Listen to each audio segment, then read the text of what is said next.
வணக்கம். தித்திக்கும் சுவையில் திளைத்திட வரவேற்பது உங்கள் ட்ரெண்டி ஹோம் மேக்கர். இன்னைக்கு நம்ம எல்லாருக்குமே பிடித்தமான பரோட்டா தாங்க செய்ய போறோம். இந்த பரோட்டாவோட செய்முறையை இப்போ நம்ம பார்க்கலாம்.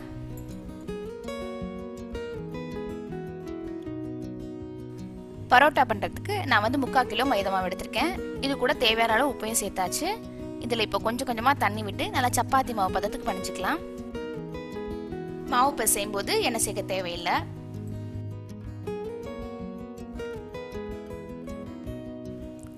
மாவை இந்த மாதிரி நல்லா பிசைஞ்சு வச்சாச்சு. இப்போ பிசைஞ்ச மாவை கிச்சன் டாப்பை நல்லா க்ளீன் பண்ணிட்டு அதில் போட்டு திருப்பியும் நல்லா கைக்கு அழுத்தம் கொடுத்து பிசைய போகிறோம். எந்த அளவுக்கு நீங்கள் உள்ளங்கை அழுத்தம் கொடுத்து பிசைகிறீங்களோ அந்த அளவுக்கு பரோட்டா நல்லா சாஃப்டாக வரும். 3/4 கிலோ மாவுக்கு நமக்கு 12 பரோட்டா கிடைக்கும்.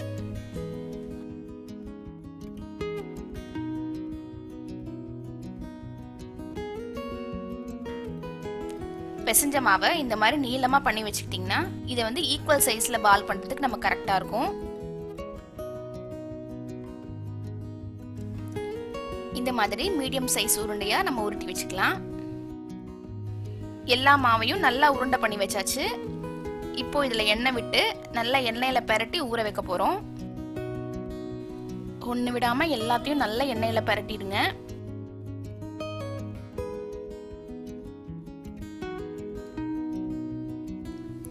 இன்னும் கூட கொஞ்சம் நம்ம எண்ணெய் போட்டுக்கலாம்.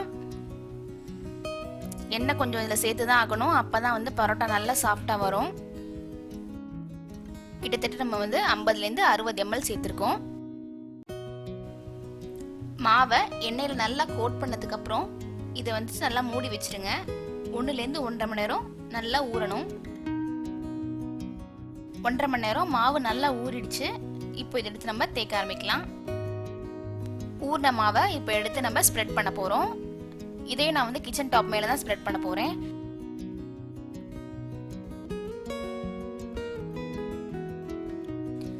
இந்த மாதிரி நல்லா மெலிசா பேப்பர் மாதிரி தேய்க்கணும். நல்லா தின்னா மாவை தேய்ச்சாச்சு. இப்போ ஒரு சைட் கார்னர்ல இருந்து மட்டும் எடுத்து பாருங்க, இந்த மாதிரி சேலை மடிக்கிற மாதிரி மடிச்சுக்கோங்க. நல்லா மடிச்சுட்டு அப்படியே தூக்கி சுத்தி விட்டு முனையை மட்டும் எடுத்து அடியில் வச்சிடணும்.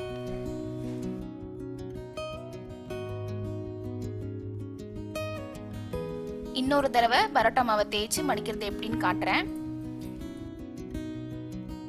நான் முன்னாடி சொன்ன மாதிரி தான் ஒரு சைட்ல இருந்து அப்படியே கார்னர்ல இருந்து சேலை மடிக்கிற மாதிரி மடிச்சு அப்படியே தூக்கி சுத்தி விட்டு முனையை மட்டும் எடுத்து அடியில் வச்சிடணும். இதே மாதிரி மற்ற எல்லா மாவையும் நம்ம தேய்ச்சி ரெடி பண்ணிடலாம்.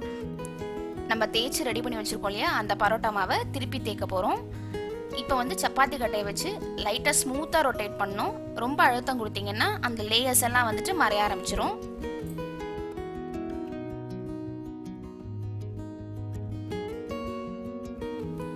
தேய்க்கும் போது லேயர் எல்லாம் நல்லா பிரிஞ்சு நல்லா ஃப்ளஃபியா வருது பாருங்க.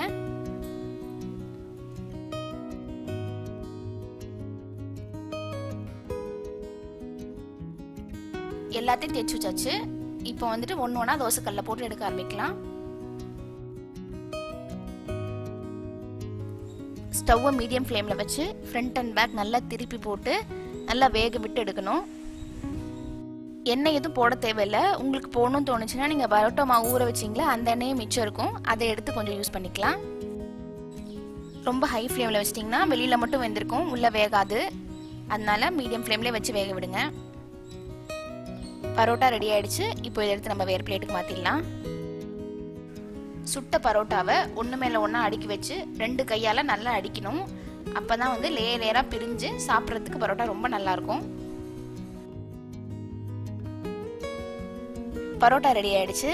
இப்போ இதை நான் ஹோட்டல் ஸ்டைல் வெஜிடபிள் குருமாவோட சர்வ் பண்ண போறேன். கூடிய சீக்கிரம் இந்த ரெசிபியை உங்களுக்கு நான் ஷேர் பண்றேன். இதே மாதிரி பரோட்டா உங்க வீட்லயும் செஞ்சு பாருங்க. இந்த வீடியோ உங்களுக்கு பிடிச்சிருந்தா லைக் பண்ணுங்க, ஷேர் பண்ணுங்க. மறக்காம ட்ரெண்டி ஹோம் மேக்கர் சேனலை சப்ஸ்கிரைப் பண்ணுங்க. நன்றி.